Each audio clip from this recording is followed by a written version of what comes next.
Oh, hey. The Encounter is one of the best and by far most unique theatre performances I've ever seen. And if you've seen it, I'm pretty sure you'd agree. I'd even go so far as to say it's one of the most unique and innovative experiences you can have in a theatre, or any other type of media presentation, like a movie. And I say that because sometimes after watching a play or reading a book or playing a game or whatever, I'm left to wonder what it would be like as a movie, and that maybe it might work better as a movie. Maybe that's because I've grown up watching movies more and I prefer movies more. But for this particular play, you can just see it wouldn't work as a movie. With the concepts and the story, it's just too unique to be anything else but a play. And I say this because The Encounter takes full advantage of everything that theatre has to offer, in the way that it's told and the way it's presented. In this video, I'm going to go over 5 things that make the play so unique, as well as go through the story and how it was told. Unique moment number 1, sound. The first and most obvious thing that made the play so unique was the fact that the audience wears headphones. There are various microphones set up on the stage that each do different things. It's these microphones that allow the audience to hear what's going on. There's a microphone in the middle of the stage that is in the shape of a head. This microphone picks up sound from 360 degrees. Really, this microphone acts as your head. If the actor speaks into the right ear of the microphone standing a meter back, it'll sound just like he is actually standing a meter behind you talking to the right hand side of you. Then there's a desk at the front on the left hand side of the stage. At that desk, there are 2 microphones. He uses the microphone on the left to speak in his normal voice and accent, and the microphone on the right is used to deepen his voice. He deepens his voice because he's playing the American Geographic photographer Loren McIntyre. In this microphone, not only does he deepen his voice, but he changes his accent from his normal British accent to an American accent. These 2 microphones at the front are usually used to document things, whether he uses the one on the right to document what Loren may be thinking, or whether he uses the left to talk directly to the audience and break the 4th wall. And he'll break the 4th wall to either set up another scene or explain something. The set ends up looking somewhat like this, with an additional 2 microphones next to each other set up on both sides of the stage, which pick up noise if he's away from the 360 mic in the middle. There's also 4 stereos at each corner of the stage and a large foam wall at the back which has light and other forms of multimedia projected onto it. Unique moment number 2, pre-recordings. From the very beginning of the play, things aren't how they usually are. A person dressed casually like a technician, at least that's what I thought he was, comes out and stalls the audience saying that they're still waiting for people, and starts to joke and have fun with the crowd, even going so far as to take a photo. As he starts to go into how photos and videos these days are stored in the cloud, you soon figure out that this isn't just some random. This is the actor, and the play has already started. This idea of real and fake comes up a lot in this play, and he messes with this concept at the start as he goes through the microphones and what each of them do, and how other voices that you hear, like his daughter, him at some point, the interviews that he plays, are all just pre-recordings. Some of these pre-recordings may go back a few years, others a few months, making the audience question what is real and what is not. Just like this entire scene. Everything you've been hearing and you're hearing now is fake. I'm not actually speaking to you. My voice has been chopped up and sent through wires and circuits to surface as audio files made up of kilobytes. It can be manipulated in any way by anyone. This isn't me speaking. This is a lie. I am lying to you. This is just a pre-recording.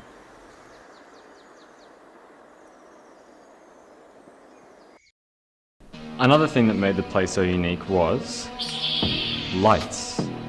And yes, I am using toy lightsabers to make the lighting arrangement.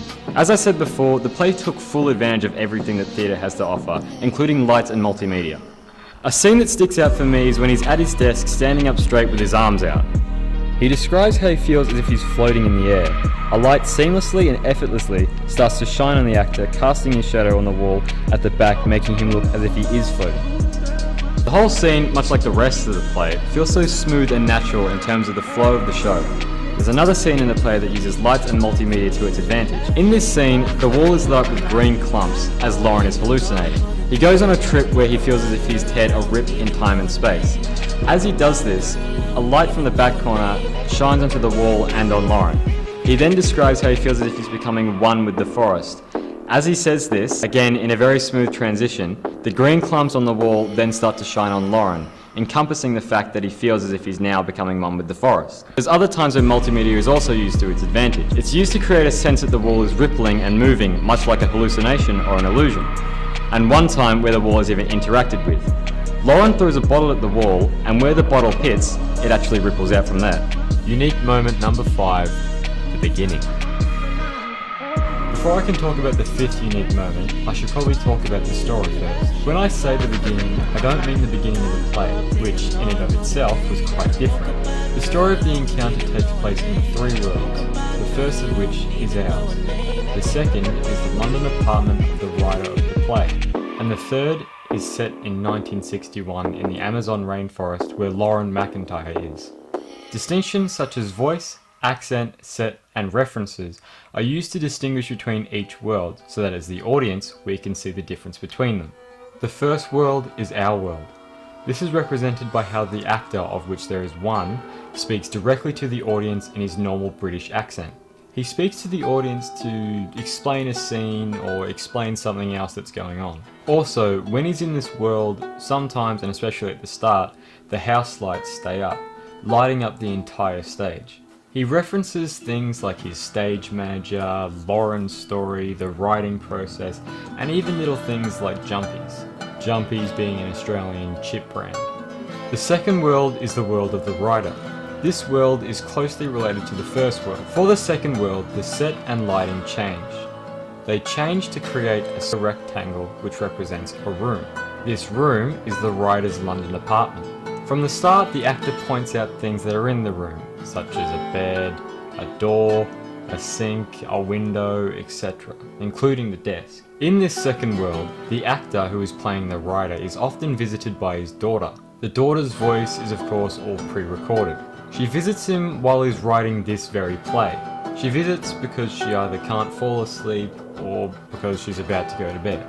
She will ask the actor slash writer slash her dad, whatever you want to call it, to do things such as make the sounds of the Amazon, or ask for a drink of water, or some food like the Jumpies, or to tell a story. The things she asks for are used as transitions into the third world, the world of Lauren McIntyre. The sounds of the Amazon that the daughter asks for transitions into Lauren being in the Amazon. The water she drinks will become the river, and the food, in this case the Jumpies wrapper, will be scrunched together to sound like fire. It's told with the knowing that the actor, which in the case of the Australian play is playing the writer, is the person who researched and wrote the play. And the way it's told is as if he's telling it off the top of his head. He knows so much about this, he's done so much research, he's been through this huge gigantic process that he knows everything. He's not going to stumble over a line, a word, he's not going to forget a sequence. He has this all covered. He's just telling a story. We, the audience, are just put in this writing process. The third world, which is the most explored world, as it is the world that Lauren McIntyre is in, is set in the Amazon in 1961. What sets this world apart is that the actor changes his accent and deepens his voice in order to play Lauren McIntyre. When in this world, the lights on the stage will darken, especially around the edges, keeping the stage open, yet it feeling surrounded. As well as the change in lighting and voice, they actually went to the Amazon and recorded the sounds of the Amazon using the head mic. These sounds are played in the background to add a bit more atmosphere to this world. The story follows Lauren as he tries to find and photograph the mysterious cat people of the Amazon. Once he's there, after a short time, he finally finds a few tribespeople. Once he's found them, he then follows them. He follows them for so long that eventually he becomes lost.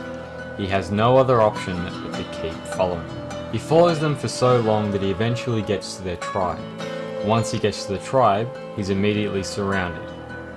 He is then taken to their leader, who he calls Barnacle, due to the barnacles on his legs and feet. He isn't able to communicate with any of the tribe's people verbally.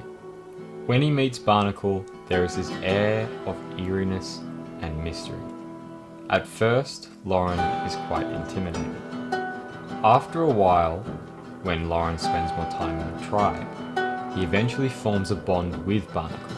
Once he forms the bond, then Barnacle speaks to Lauren using the old language. This old language is telepathy. Barnacle speaks one of the most iconic lines of the play.